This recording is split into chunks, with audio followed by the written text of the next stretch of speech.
Eu acho que o Brasil é longe e caro. Ir ao Brasil é caro. Eu acho que o Brasil até agora não encontrou a fórmula de promover o seu turismo.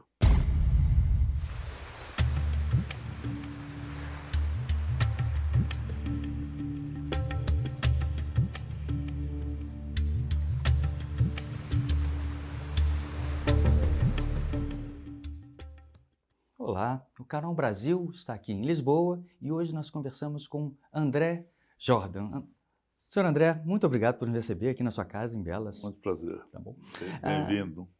Senhor André, o senhor tem origem judaica, nasceu na cidade de Lviv, na Polônia, Hoje que hoje Lviv. na Ucrânia, Lviv, na Ucrânia. Os antigos em Portugal chamavam de Leópolis, essa cidade, esse nome curioso que eu descobri ao fazer minhas pesquisas. Mas é curioso que Lviv quer dizer lobo.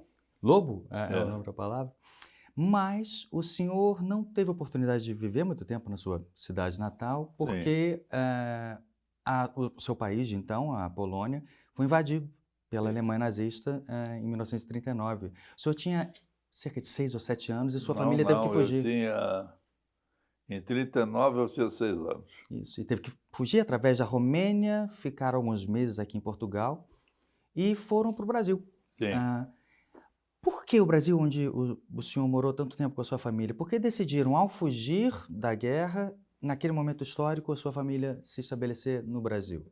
O meu pai fazia muitos amigos facilmente e quando nós passamos aqui, pouco mais de 6 meses, mas ele já fez uma série de amigos. Ele era maçom, eu tenho a impressão que essas amizades repentinas também vinham através da maçonaria. Uhum. E ele tinha um grande amigo que era um jornalista chamado Nuno Simões, um jornalista muito importante, que nós tínhamos, porque nós, para entrar em Portugal, tinha que ter um visto para seguir adiante.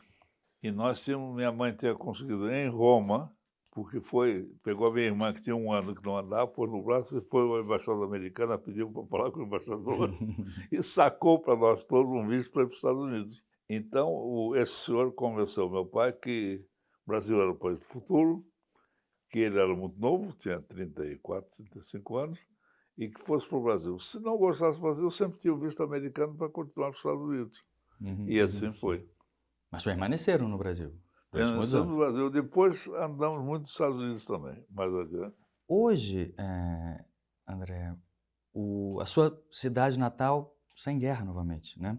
Eu me lembro do senhor falar que o senhor tinha um sonho recorrente, um pesadelo de aviões ameaçadores, que só muito tempo depois o senhor ligou a ideia de que provavelmente alguma lembrança... Nas semanas nós saímos pelo leste, na fronteira da Romênia, saímos no dia da invasão, no dia 1 de setembro. De 1939. Mas nas semanas anteriores, os aviões sobrevoavam para intimidar a população, né? Sobrevoavam e eram muito barulhentos, né? E voavam muito baixo. Nós morávamos num prédio que era em frente a um jardim, um parque. Então, os aviões passavam muito baixo, eu ouvia os aviões. E quando os aviões vinham, tocava uma sirene de alerta? Uma sirene de coisa, né? E nós íamos todos para o porão. Vários prédios se juntavam ali e tal. E depois eu tive durante muitos anos esse sonho que havia uns aviões voando e paravam em frente à minha janela, como se fosse um helicóptero, e eu me escondia. Né? Até que há poucos anos atrás, eu percebi que era aqueles aviões que vinham. Eu também vou dizer outra coisa já agora sobre a universidade. Então, nós fomos batizados católicos em 1938. E depois, quando chegamos no Brasil, nós tivemos uma vida mais ligada à religião católica, pelo colégio, por isso, por aquilo. Meus pais eram pouco religiosos. Mas a minha mãe, o meu avô em Varsóvia, porque minha mãe era de Varsóvia, era um importador de tecidos ingleses, que era naquela época não havia roupa feita, não era tudo alfaiate e tal. Sim. E meu avô, que era um líder da comunidade judaica, no entanto, mandou as 2 filhas para um colégio católico porque achava que a educação tradicional judaica era muito retrógrada. Então, eu queria que elas fossem mentalidade mais aberta, e a minha mãe sempre viveu com essa coisa de Teilhard de Chardin, aqueles filósofos do catolicismo. E há pouco tempo atrás, por alguma razão que eu não sei como é que foi, a imagem da Nossa Senhora de Fátima, que é a Santa Padroeira de Portugal, fez uma visita à igreja onde eu fui batizado. E eu olhei aqui e disse, mas essa igreja eu assim, conhecia de fotografias e tal. Então, para mim, foi como se fechasse um círculo. Não é? Desde quando eu saí, agora aos 90 anos, a Nossa Senhora de Fátima, que eu tenho uma imagem dela no meu quarto, não é? Lá estava ela em Fátima. Deve ser também, ao mesmo tempo, uma experiência ruim saber que a sua cidade natal novamente está em guerra, né? Porque ele vive hoje, fica na Ucrânia, não está na frente de batalha, mas já houve alguns bombardeios. Deve ser muito Eu acho que chocante. só houve um. Isso, no início da guerra, porque ela está no oeste Só do houve país. um. Né?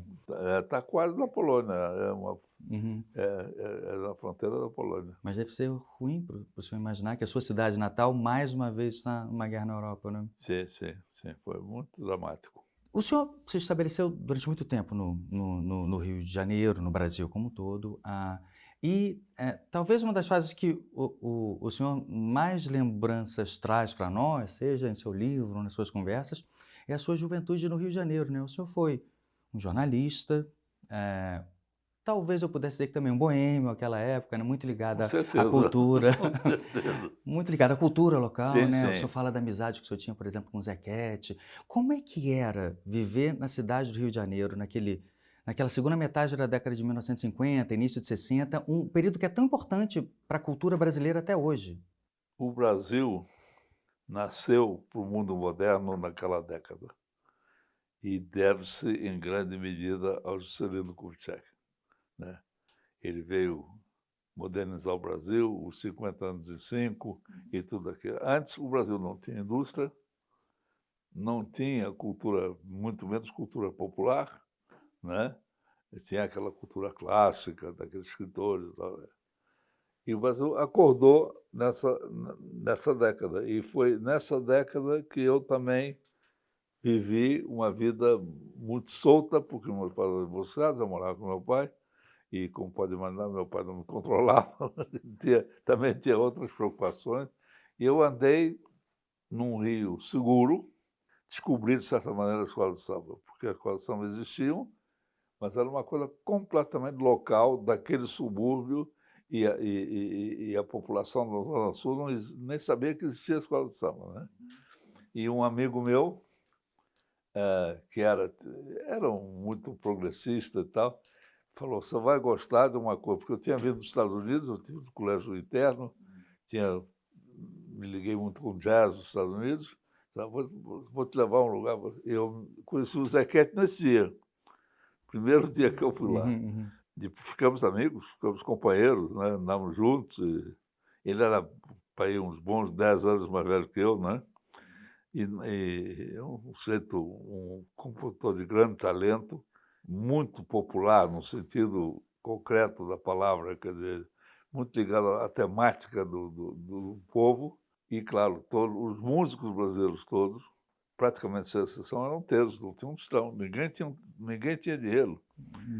Mais tarde, quando eu me liguei com a Bossa Nova e também ajudei a promover a Bossa Nova, que era não só ignorada pelo grande público, como combatida por muitos integrantes do velho samba, do samba-canção, aquilo porque achavam que aquilo era americanizado e que não... Influência do jazz, né? Tudo aquilo que eles disseram deu completamente ao contrário, porque a música brasileira que existe hoje no mundo é a bossa nova, mais do que tudo, popular, eu digo, né? E o Tom Jobim, que depois ficou muito meu amigo, e o João Gilberto eram meus dois grandes amigos, né?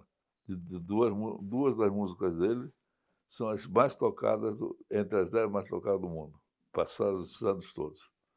Ele tem um pouco de complexo de ser rico, porque por causa daquela coisa da pobreza.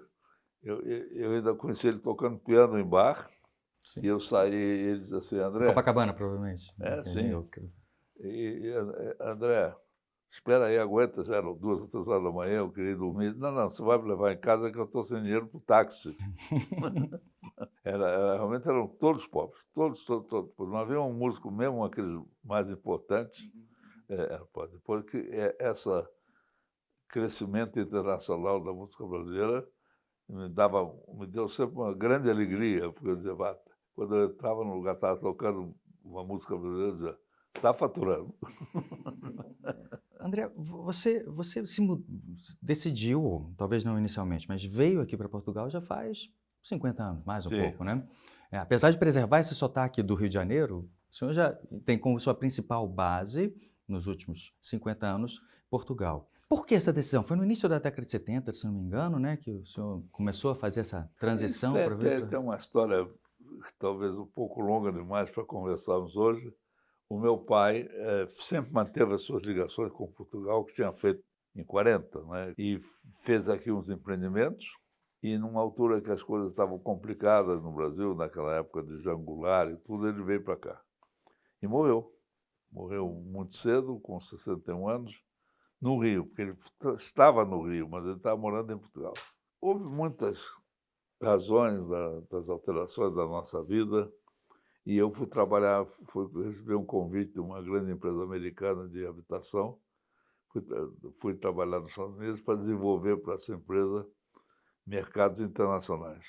Mas depois eu descobri que a vida da multinacional não era para mim. É muita concorrência, muitas pessoas.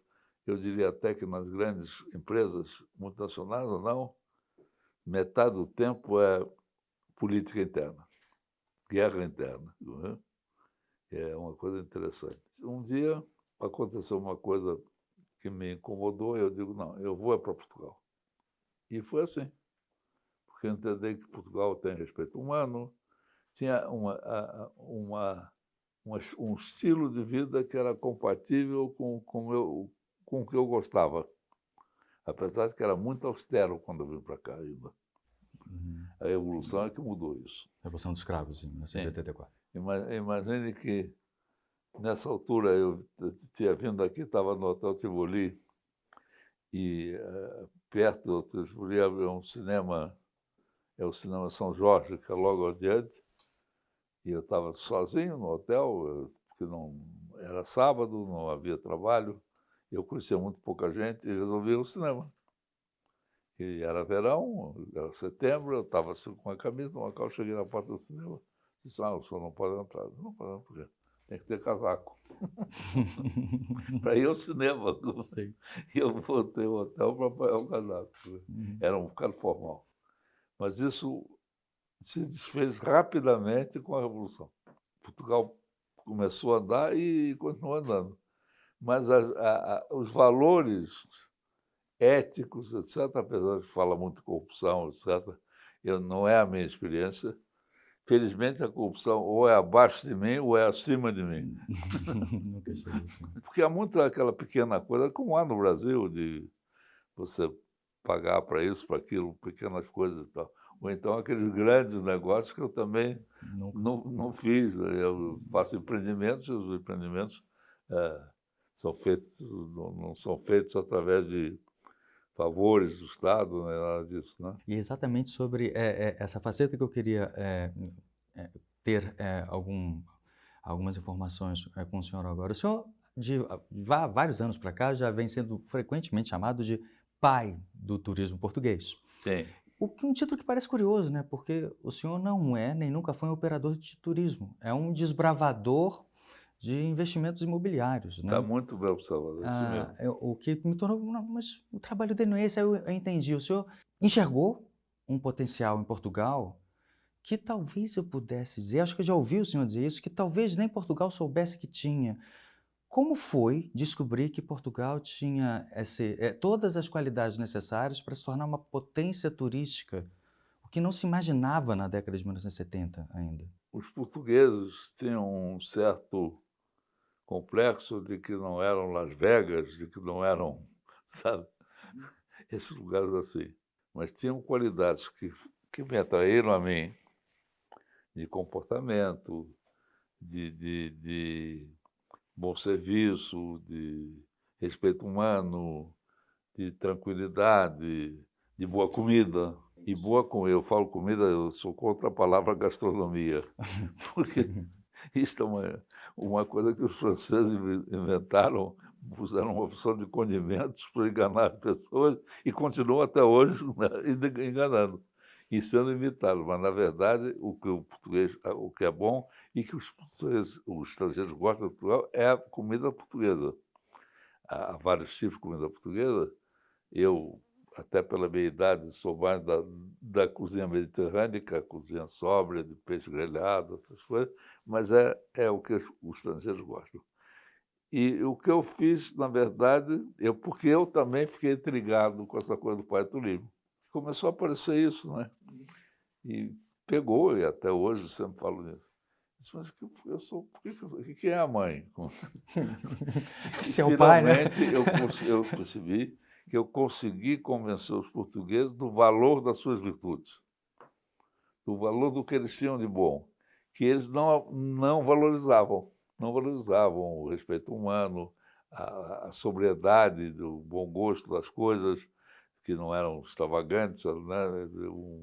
Você vai a um bom hotel em Portugal, o bom hotel é bem decorado, mas não passa disso, né? Quer dizer, não se mete sei Las Vegas, nem esses lugares assim. E só agora mesmo é que os próprios portugueses entenderam o que vale.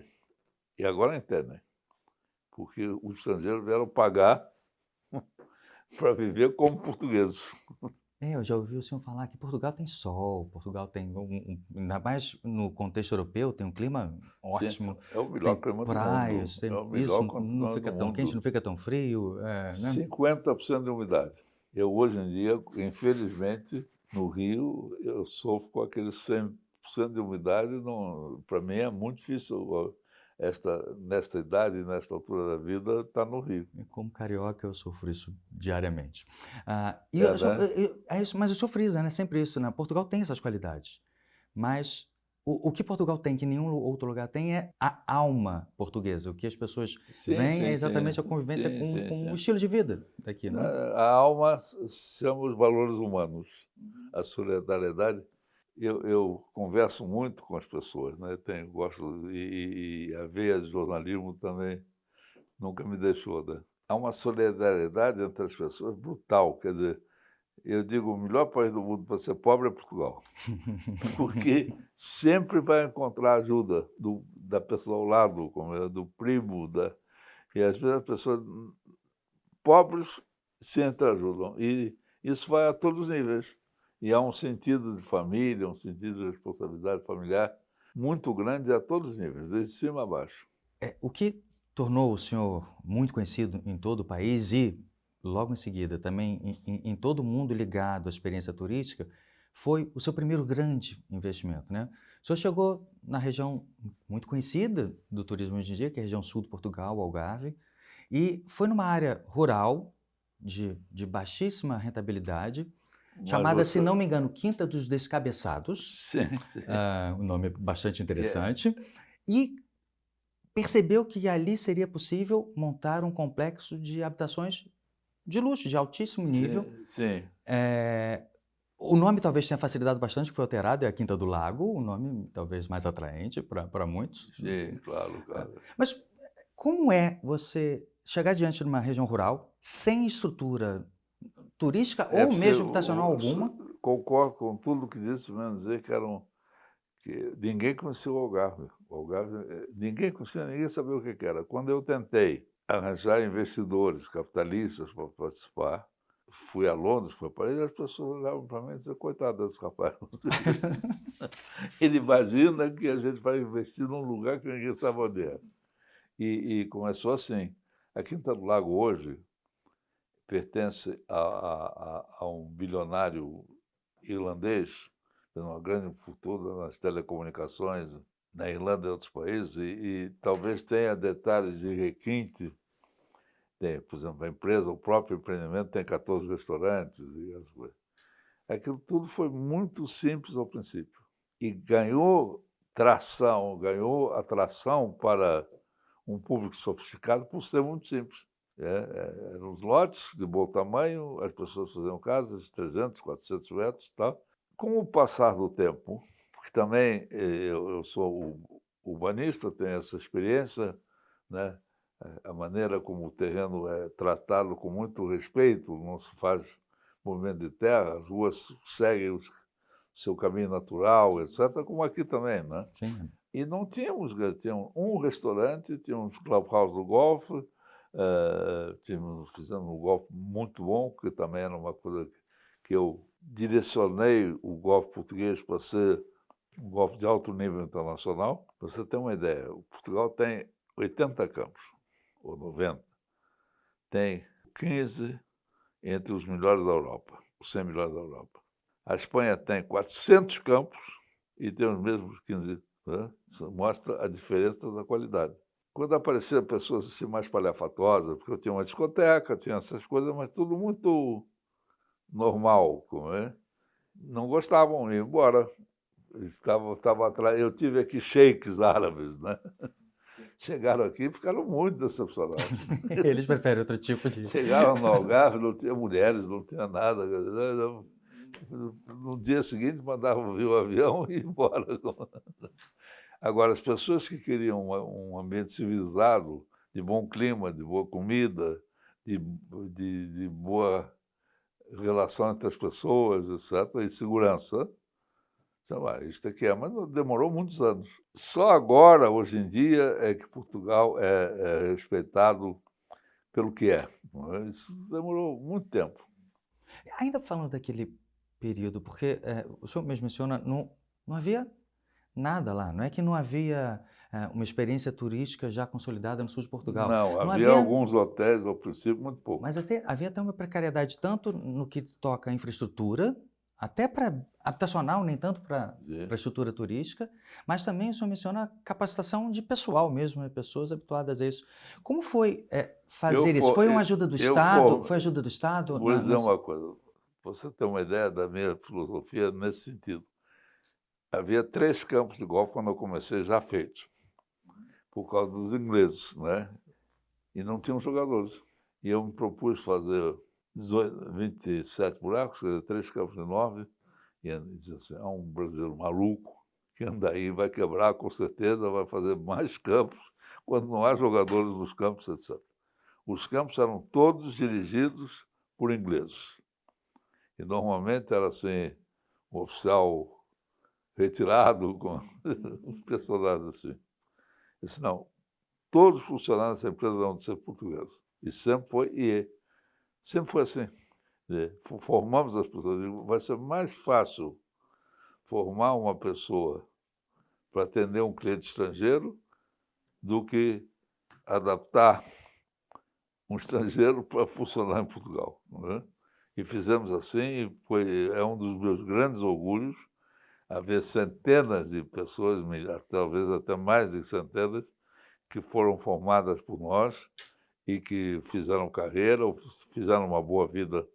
E eu recebo, volta e meia, cartas, assim, o sujeito, há pouco tempo atrás, Sr. André Jorge, não sei que não me conhece, etc.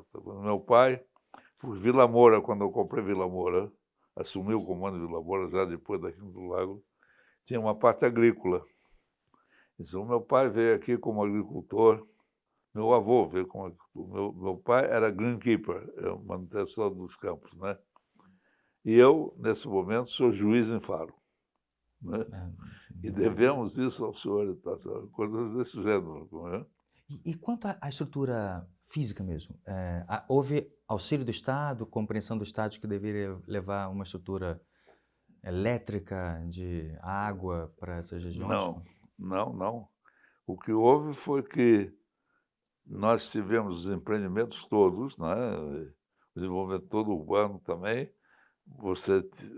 Nós é que tivemos que financiar tudo. Pudemos conectar no sistema geral, né? Mas tivemos que financiar tudo e, aliás, todo o setor de turismo e também o imobiliário nunca teve investimentos do Estado, ou mesmo apoio do Estado. Teve apoios bancários, mas nunca teve apoio do Estado. E quando o Estado começa a chatear e dizer que não sei o quê, é contra isso, contra aquilo, eu fico a dizer, olha, você não merece ter opinião aqui, vá para sua casa, porque realmente foi tudo feito pelo setor privado. Tem Vila Moura, que foi outro empreendimento do senhor, também no Algarve. Nós estamos aqui em Belas, Clube de Sim, Campo, né? Que talvez tenha sido também uma outra aposta que deve ter gerado desconfiança de alguns, né? Um empreendimento como esse, um grande condomínio, perto de Lisboa, não sim, mais no sim. Algarve, onde nós estamos. Como o senhor percebeu que havia espaço para outros grandes empreendimentos no Algarve e até mesmo aqui ao lado da capital Não, a portuguesa? ideia foi quando nós vendemos Vila Moura, primeiro fizemos Quinta do Lago, vendemos Quinta do Lago. Depois fizemos Vila Moura, vendemos Vila Moura. Eu sempre acreditei que me interessou. Quando chegasse a um determinado ponto de desenvolvimento e que a venda me desse um lucro compensador, para isso era preciso que houvesse suficiente futuro no empreendimento para alguém investir no futuro dele, Sim. para desenvolver o resto, que continua. Você imagina, Quinta do Lago fez agora 50 anos, e Vila Moura também, né? Houve celebrações e homenagens e tal, e 50 anos atrás, né? Passaram rápido esses 50 anos. Em Belas, nós apanhamos aqui um pouco outros problemas que foram uma enorme burocracia que havia naquela altura, porque quando nós começamos, a única vantagem da ditadura do passado foi a rapidez com que as coisas eram aprovadas quando o Estado achava, o Salazar achava que Portugal tinha que desenvolver turismo de qualidade. Não queria turismo de massas. E quando apareceram eu e alguns outros, o Estado apoiou e andou rápido nas aprovações. Eu, para provar que a primeira fase levou 5 anos, a segunda fase levou 8 anos. Aqui em Belas. Aqui mesmo. E finalmente. Mas quando nós vendemos Vila Moura, eu digo, não, o Algarve já fizemos o que tínhamos que fazer. Agora vamos para a região de Lisboa para fazer uma Quinta do Lago adaptada a uma situação urbana. E isso não foi um conceito tão fácil das pessoas perceberem, não é? Mas agora, cada vez mais, tem sido um sucesso. Com um olhar de estrangeiro, eu já ouvi algumas pessoas, me gerou desconfiança, é verdade, mas já ouvi de algumas pessoas que, ou pelo menos é possível perceber que há uma reação por setores da sociedade portuguesa que não gostam do fato de Portugal ter se tornado um destino turístico tão frequente hoje em dia, né? Já ouvi expressões como o turismo está a matar Portugal. O senhor acha que realmente o fato de Portugal ter se tornado um destino turístico tem alguma possibilidade de estar prejudicando o país em algum nível? Em nenhum nível. Em nenhum nível, pelo contrário. Justamente porque os estrangeiros vêm e respeitam o que é Portugal. E vêm por ser como é. Não vêm para mudar Portugal, né? Nós, por exemplo, há uma situação dramática que era o estado de degradação que muitas zonas, principalmente as zonas históricas de Lisboa, tinham chegado. E se não fossem os estrangeiros, que recuperaram completamente, reabilitaram de uma maneira fantástica, não é? Foi através do turismo que isso aconteceu. Eu realmente acho que, como é que eu vou dizer, há pessoas que se sentem mais confortáveis na mediocridade. É verdade, mas não há, não, eu penso que não. E também a vida não ficou mais cara por causa disso. Ficou mais cara porque tudo ficou mais caro, né? Na Europa toda e nos Estados Unidos, tudo. No Brasil também, não é? Sim, Tudo bastante. ficou mais caro de um dia para o outro e isso é, em grande medida, culpa da guerra da Ucrânia. Sobre o Brasil, um país com o qual o senhor tem uma relação de afeto tão grande até hoje. O senhor chegou até a lançar um livro sobre a experiência que o senhor teve no Brasil, na juventude. O que falta ao turismo no Brasil? Eu sei que as pessoas do mundo conhecem Rio de Janeiro, Amazônia, Pantanal, Bahia. O Brasil poderia ter um tipo de turismo mais organizado, talvez na mesma ideia, adaptadas às condições, ter um tipo de turismo Isso mais profissional? existe já, de alguma maneira, até feita por alguns empresários portugueses. Por exemplo, há um grupo hoteleiro e turístico português que chama Vila Galé, que tem apartamento na Paraíba, na Bahia, ou no Ceará. São daqueles all-inclusive.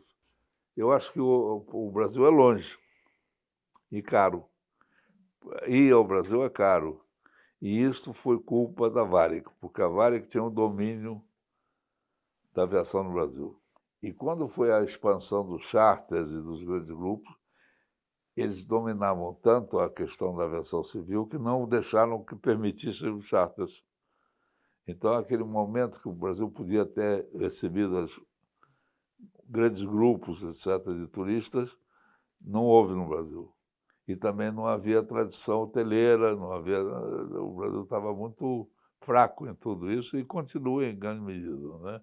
Depois nós temos coisas assim que o clima é fundamental.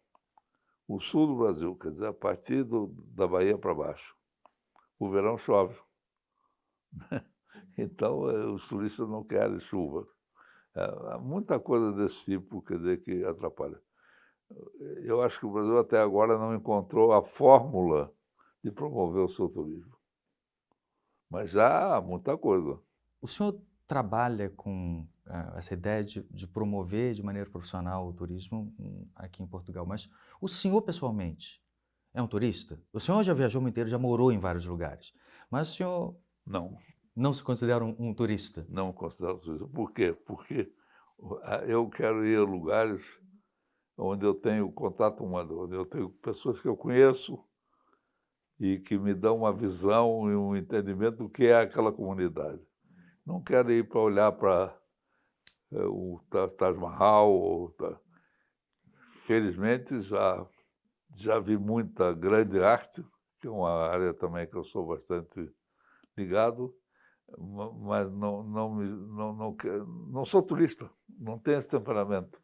André Jordan, foi muito bom recebê-lo, viu? Muito obrigado pela Muito entrevista. obrigado a você. Muito obrigado.